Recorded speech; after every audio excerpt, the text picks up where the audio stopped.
रात भर राजू श्मशान घाट के पास ही रुका। साधु बाबा ने उसे उस युवक की कहानी सुनाई जिसके दाएं बाजू पर जलते सूरज का निशान था। उसका नाम है आदित्य। वो एक प्राचीन योद्धा वंश का अंतिम वंशज है जिसे छिपाकर रखा गया क्योंकि उसकी रगों में एक रहस्य बहता है, खजाने की कुंजी और एक श्राप। राजू ने पूछा, कौन सा श्राप? साधु बाबा बोले, जिस दिन आदित्य पर से ये छुपाव हटेगा, काला कंगरा किला जागेगा। लेकिन उस दिन मराठा साम्राज्य का एक महान योद्धा या तो मर जाएगा या अमर बन जाएगा। रायगढ़। अगली सुबह राजू शिवाजी महाराज के सामने खड़ा था। सब कुछ बता रहा था। महाराज ध्यान से सुनते रहे। उनके चेहरे पर गहराई और चिंता दोनों साफ झलक रही थी। तो बलिदान निश्चित है? महाराज ने पूछा। जी। राजू ने सिर झुकाया। लेकिन यह तय नहीं कि किसका होगा।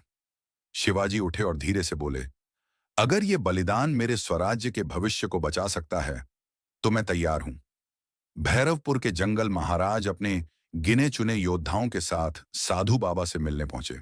आग के चारों ओर फिर वही कागज, वही प्रतीक, और उसके सामने बैठा था एक युवक, गंभीर, शांत, और उसकी दाएं बाजू पर जले हुए सूरज जैसा निशान। वो आदित्य था। जैसे ही शिवाजी महाराज ने उसका चेहरा देखा, उनके दिल में अजीब सी हलचल हुई। साधु बाबा बोले, महाराज, आदित्य कोई साधारण युवक नहीं। ये उस योद्धा का वंशज है जिसने काला कंगरा की रक्षा के लिए अपने प्राण दिए थे। अब इतिहास खुद को दोहराने जा रहा है। क्या वह किला सच में है? तानाजी ने पूछा। साधु ने जवाब दिया, काला कंगरा किला केवल पत्थरों से नहीं बना। वह बना है बलिदान, रहस्य और खून से। और उसका द्वार केवल उसी के सामने खुलेगा जिसके खून में विरासत है और जिसके साथ खड़ा हो सच्चा राजा। शिवाजी ने आदित्य की ओर देखा और कहा, चलो आदित्य, अब समय है तुम्हारी नियति को पूरा करने का।